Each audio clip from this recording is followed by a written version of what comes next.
pessoal, vamos gravar mais um vídeo com uma professora da escola. Você já deve ter visto outros vídeos aqui da escola. Sempre a gente tem uma novidade, alguma informação bacana que o professor traz. Hoje nós vamos conversar com a Ana Paula, que é professora do Lídia aqui no turno da tarde. Antes da gente começar um bate-papo sobre um tema muito bacana que ela vai falar, vamos conhecer um pouquinho da Ana Paula para quem ainda não conhece. Tudo bem, Ana Paula? Tudo bom.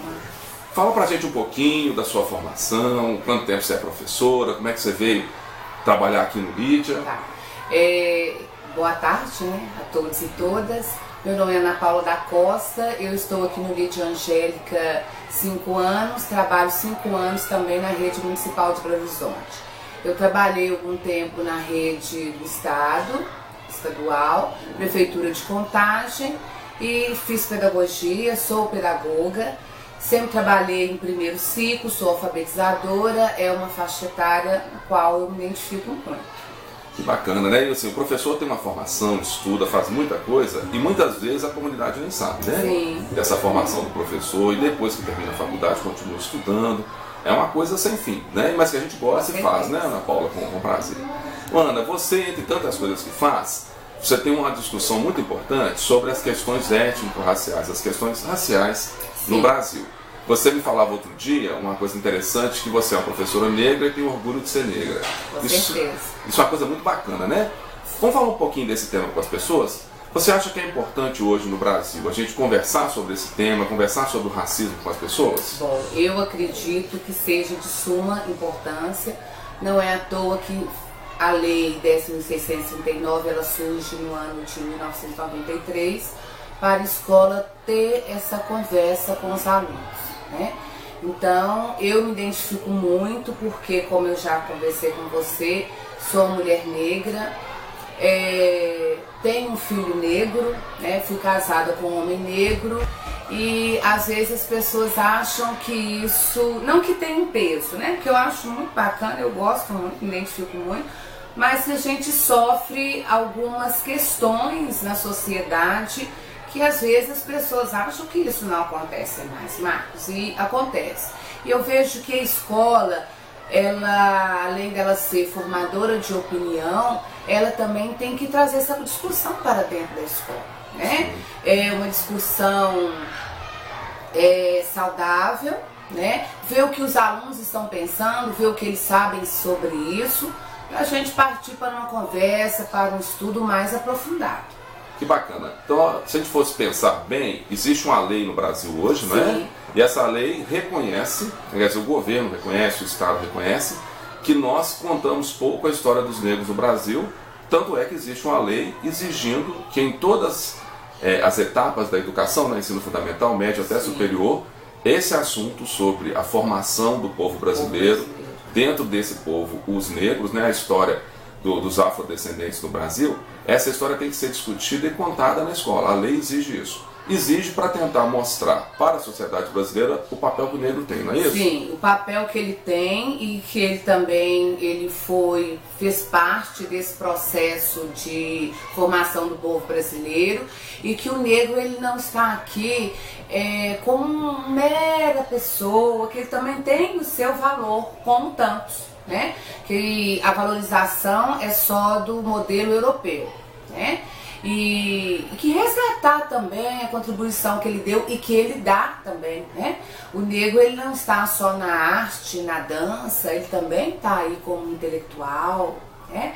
E que ainda não é visto como aquela pessoa que tem o direito de ser um intelectual. Sim, então o negro é competente, não é? Com Se certeza. tiver oportunidade, vai longe. A gente conhece alguns, né?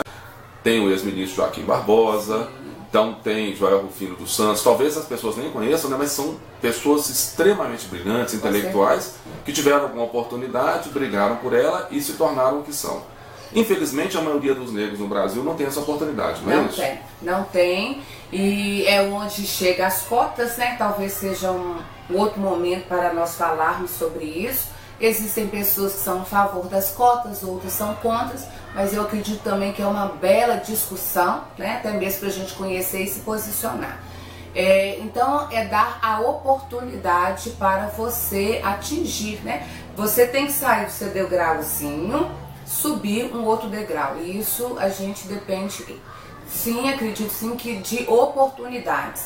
E se a gente for conhecer a história do Brasil, o desenvolvimento do Brasil, a gente vê que com a abolição da escravatura, o negro, ele não tinha estudo, ele não podia votar, então ele acaba ficando ali mesmo nas fazendas, ou ele, quem saía, ia para um outro ambiente que não favorecia esse crescimento dele. Então por isso que nós temos aí essa distância, né, em graus de estudos e tudo. Não que ele não seja competente, é porque a história dele no Brasil, ela não permitiu, esse desenvolvimento. Vem de uma outra, né, é uma outra história que ele teve. Então eu percebo isso. Então eu acredito nessa discussão com os alunos, né, colocar que o negro ele não foi passivo à escravidão. Muitos saíram da África, eles eram reis e rainhas, né, eram príncipes, e desmistificar muita coisa que eles têm. E com esse trabalho que nós fizemos, né, que nós conversamos ontem, eu achei muito interessante que um dos alunos perguntou se ainda existia negro no Brasil. E teve um aluno que eu achei assim, muito bacana, que ele falou assim: nós aqui, né, professor? Eu falei: nós aqui. Tá? Na verdade, a pessoa no Brasil, como a televisão, tem mudado, mas a televisão, os meios de comunicação, colocam sempre a história do branco em evidência, né? Sim. Bonito é ter cabelo liso, Isso. bonito é ter a pele branca. Então parece que o negro, dependendo da maneira como a pessoa olha, que ela observa, se ela não tem informação, que o negro é um ser inferior. Sim. E não é, né? Não é. Quando a gente resgata essa discussão, que você faz isso muito bem, é mostrar para as pessoas, a gente não quer que o negro esteja acima ou abaixo do branco. A gente está querendo que as pessoas sejam tratadas como pessoas com suas diferenças e respeitadas. Sim, né? É a equidade, né? Sim. Né? Que ele tenha, que ele consiga a caminhar, né? E esse é o meu desejo. E eu costumo falar muito com os meninos e a gente vai desmistificando certas coisas, palavras que a gente acha que não tem importância, que às vezes tem, né? Como o lápis do tom de pele. Aí eu pergunto para eles: mas qual é o tom de pele? O meu tom de pele já é um marrom mais escuro, qual é o seu tom de pele?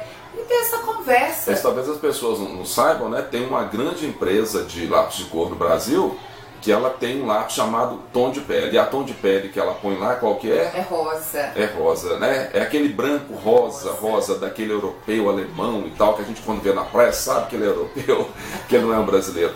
Então para eles a pele é aquela. Quer dizer que a pele do negro então não é pele, né? Quem é pardo, quem é afrodescendente não é pele.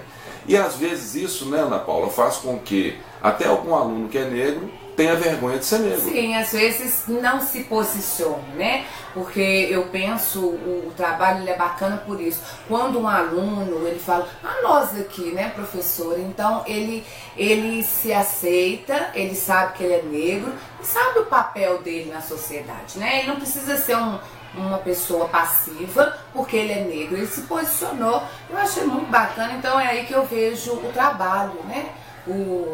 Como que a gente fala e vem resgatando isso, e eu acho muito bacana isso, Marcos, muito interessante.